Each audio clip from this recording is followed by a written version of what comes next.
And so you need to make sure that your ducks are in a row, but your people also need to make sure your ducks are in a row. Right. Vallis had his own surprise with the tweet issue as well. So this has happened on both sides, a question about the vetting.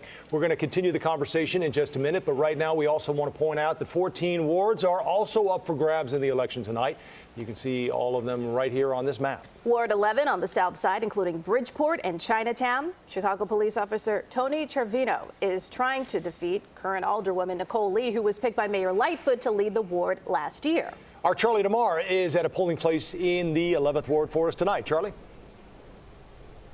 And as you can see, some poll watchers are outside as the polls have closed here in front of a polling location in the 11th Ward, which encompasses Bridgeport, Chinatown, and Armour Square. The incumbent Nicole Lee, if you remember, was handpicked by Mayor Lori Lightfoot after the now convicted Patrick Daley Thompson was forced to resign after his arrest. Now, Alderman Lee has stressed the importance of public safety in her ward and really wants to build on what she calls her efforts to combat crime during her first year in office. She endorsed Paul Vallis and is also endorsed by him as well. Her challenger, Tony Cervino, a longtime Chicago police officer, says he knows what is needed to make the ward safe because his experience with CPD. Now, it was a crowded field during the general election. Of course, we are in the runoff, so neither candidate who's up tonight got that needed 51%, but Nicole Lee was ahead by less than 200 votes. So, of course, guys, we'll be keeping a close eye on this one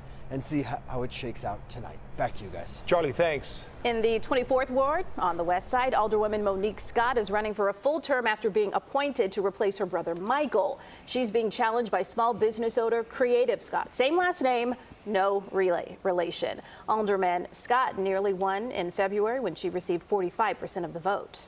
CBS 2's Jermont Terry is at Alderwoman Monique Scott's campaign headquarters at Soleil Restaurant. Jermont?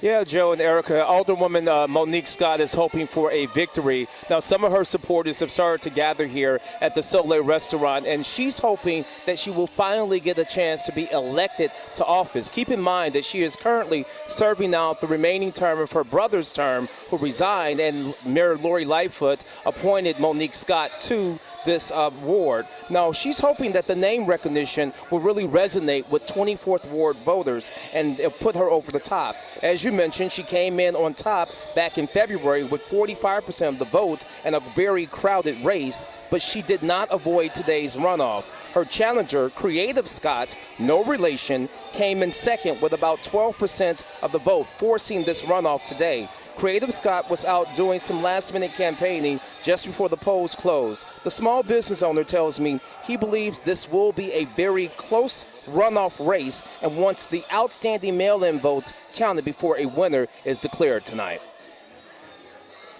Well, it would only make sense to just wait till all the ballots are in and everything is counted as well. But I still think we're going to win because the community, majority of the community definitely support Creative Scott, born and raised in business owner for 30 years in the 24th Ward. Like, you can't beat that.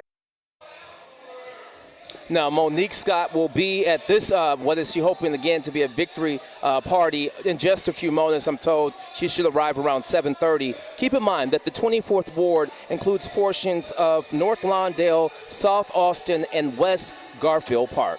Reporting live, I'm Jermont Terry. Back to you, Joe and Erica. Jermont, thank you. On the northwest side, the 36th Ward, a ward that has dramatically changed when it was redrawn. Incumbent Alderman Gil Villegas, who got 46% in February, is being challenged by public school teacher Lori Torres-Witt. Marissa Perlman is with the Villegas campaign in Westtown. Marissa. Yeah, hey guys, Joe and Erica, the race is on here at the 36th Ward. We are at the Gil Villegas Election Night Watch Party here in Westtown at restaurant Bar Cocina here. As you mentioned, Villegas nearly missed taking back his seat in the primary election with 46% of the vote.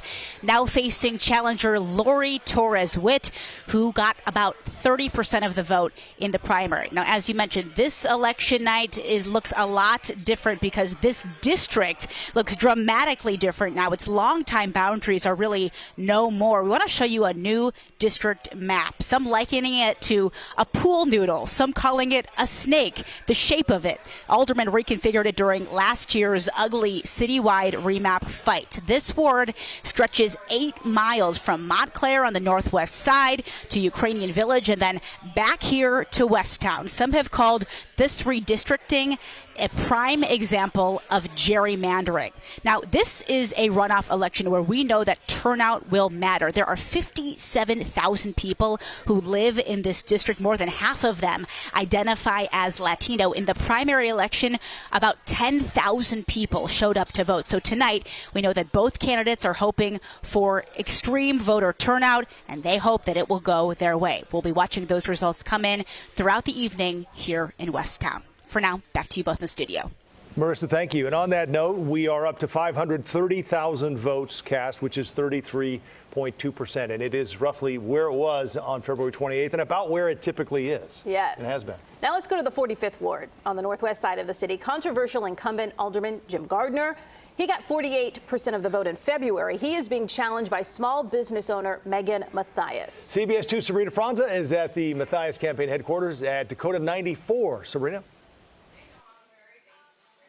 And this definitely is one to watch, and I'll tell you why. You mentioned that incumbent Jim Gardner came out of the primary with 48% of the vote, but that he is a controversial incumbent facing an FBI probe, multiple lawsuits, and a Chicago Ethics Committee investigation, which found him guilty on allegations like silencing his constituents, for example. It's going to be a test if name recognition is going to carry him through this campaign. If all of those people that turned out in the primary that voted for Megan Mathias, but maybe voted for somebody else running, turn out to vote against him, that name recognition could go the wrong way for Gardner. But as the votes come in and as they're being counted at this hour right now, as supporters start coming in to the restaurant here, that's what they're going to be waiting to hear. Is Gardner's reputation going to help him win another term, or is it going to be a win for Megan Mathias? And we're expecting her to come here to Dakota 94 around 8:15 this evening. We're expecting to speak with her, and again, some of her supporters